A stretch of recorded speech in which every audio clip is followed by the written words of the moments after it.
There is one building in all of England that serves as a keeper of memory. It stands as a reminder of the harrowing and bloody history of the British Empire. The Tower of London is both a historic landmark and a not-so-silent monument to generations of suffering. Today on Scream to Screen, we're going to take a deep dive into the true story behind the ghosts of the Tower of London. Before we do that, make sure you subscribe to Graveyard Shift and let us know in the comments which true-life horror stories you'd like us to cover in the future.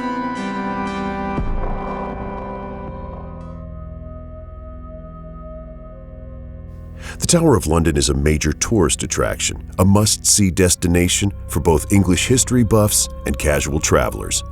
The world-famous compound on the Thames River in the heart of London is known for its horrible past, but these days, it's also notorious for its otherworldly happenings.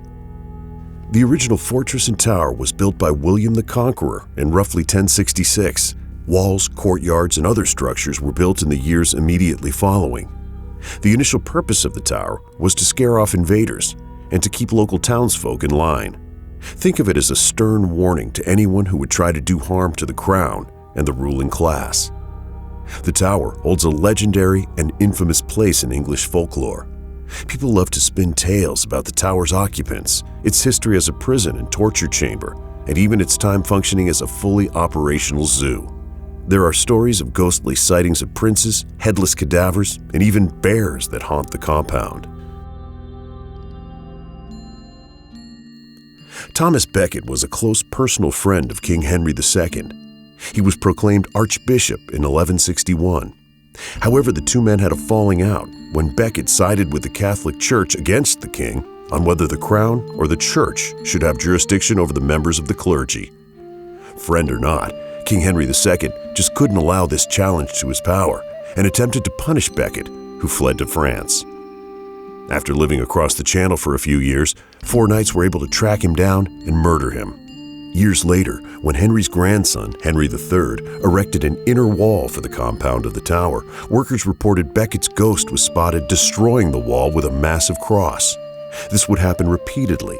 Workers would rebuild the wall, only to have Becket's ghost return and destroy it. Finally, it was decided that a chapel would be built in Becket's honor, in the hope that this would stop his spirit from returning. Indeed, when the chapel was completed, the spirit of Thomas Becket never returned.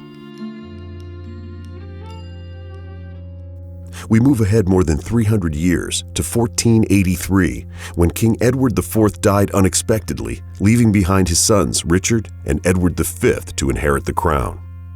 There was a big problem, though. The boys were only 9 and 12 respectively, and thus too young to assume the crown until they came of age. As was the royal protocol, Edward IV's brother, Richard III, was crowned king, to rule until one of the boys was old enough to ascend the throne of England. However, instead of looking out for the 2 boys and protecting them until they were of age, Richard III had a diabolical plan. He summarily imprisoned both princes in the Tower of London. They were out of sight and out of mind under Richard III's complete control. His political opponents, of course, did not like this, but were powerless to stop it. By making the princes his prisoners, Richard III was able to indefinitely delay Edward V's coronation and maintain a stranglehold on the throne and his growing power. Eventually, he was able to convince his court that both of the princes were illegitimate heirs to the throne. Then one day, the boys just disappeared. Their customary jailers were not informed of their whereabouts, and their bodies were not found at the time. It was as if the 2 princes never existed. Members of the royal court were too corrupt or too terrified for their own safety to push back, and so King Richard III's tyrannical and stolen reign continued unchecked. Decades later, during a renovation, 2 small skeletons were unearthed in a secret stairwell compartment. Many people claim to have seen the ghosts of the 2 boys, wandering the hallways in white nightgowns, always appearing to be lost, searching for something, clinging to one another and shaking with fear. The 2 ghostly princes aren't the only paranormal phenomena that haunts the Tower of London. The Tower complex is a historical landmark and has become something of a museum with many objects on display and exhibits for a contemporary audience to appreciate. One of the more noteworthy and popular items is the armor once worn by King Henry VIII.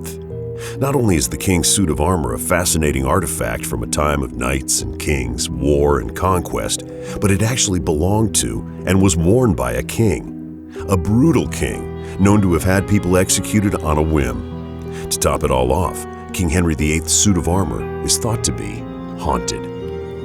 Tower employees and visitors have reported strange phenomena around the armor. Some have suggested that the temperature around the armor is dramatically cooler than the ambient temperature of the room. Even on hot summer nights, the air surrounding the armor is noticeably frosty. Multiple guards who've been in charge of looking after the suit have said that late at night they've been attacked by psychic forces. A strangling sensation that grips their necks and nearly causes them to lose consciousness. One guard even said he felt an invisible cloak thrown over his body. It then twisted like he was being strangled, leaving red marks around his neck. In response to the various claims about the armor, the tower management moved it to different areas of the compound, hoping that the unexplainable phenomena would subside. But unfortunately, they didn't. The stories of King Henry VIII's haunted suit of armor continue to this day. Anne Boleyn was the second wife of King Henry VIII, and is perhaps the most famous ghost that haunts the Tower of London. But despite her famous death, many don't know the story of how she married the King of England. Anne Boleyn came to Henry's court as part of his first wife, Queen Catherine's consort, but the king soon fell in love with young Anne, lusting after her with a fiery passion. However, she refused his advances, saying that she would not become his mistress. So, Henry had his marriage to Catherine annulled, citing the Queen's inability to bear him a son as the reason. Before anyone knew what was happening, he had wed Anne Boleyn.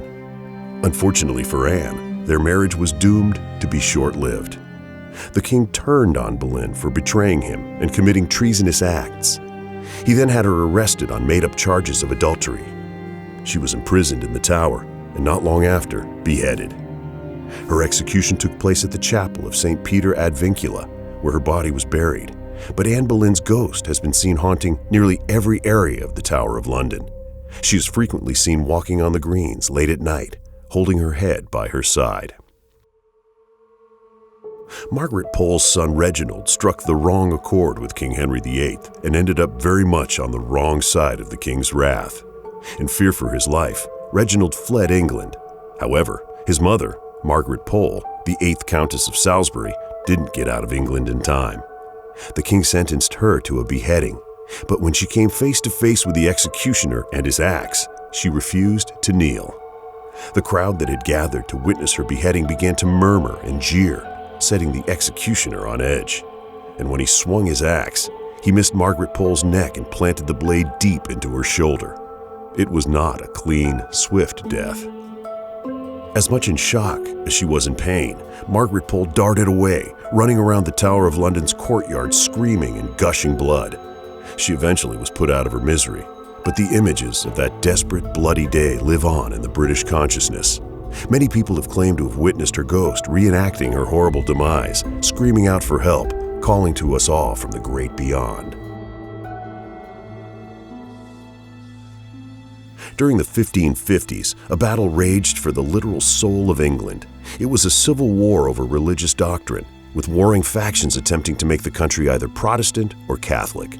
King Edward VI was devoutly Protestant, so as he neared his deathbed, he named Jane Grey as his successor.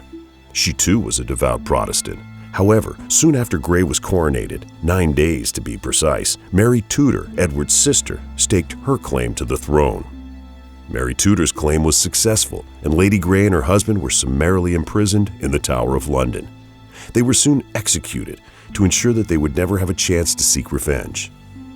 It has since been reported on multiple occasions that the ghostly couple have been seen wandering around the compound, hopelessly lost. Their ghosts usually appear in the days leading up to the anniversary of their deaths. In 1957, a newly employed guard had a harrowing run-in with Jane Grey's ghost. Patrolling the main tower's courtyard late one night, the guard saw her headless body pacing along the top of the tower. The new guard is said to have quit on the spot, went home, and never returned to the Tower of London.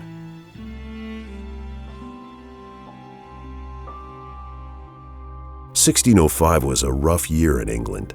A man named Guy Fawkes carried out what came to be known as the Gunpowder Plot, which, if you're unfamiliar, involved Fawkes leading a resistance group against the Protestant King James. Fawkes attempted to blow up the House of Lords with large amounts of gunpowder and explosives. His plan was to destroy England's Parliament and install a Catholic queen. However, he was apprehended before he could successfully carry out his plan. And in case you're wondering, yes, he's the historical figure that inspired V for Vendetta. Ultimately, Fawkes was taken to a prison cell deep within the White Tower, where he was tortured mercilessly. Eventually, he was hung, then drawn and quartered as an example of what happens when you plot against the crown. His ghostly screams and calls for help are said to be heard by guards and visitors alike. Believe it or not, the Tower of London was also used to house exotic animals and pets. This began around the 1230s when Henry III was gifted 3 lions from the Roman Emperor Frederick II. Not having any particularly suitable place to keep the savage beasts, Henry suggested the Tower of London. However, the cramped and confined conditions there resulted in many animals dying.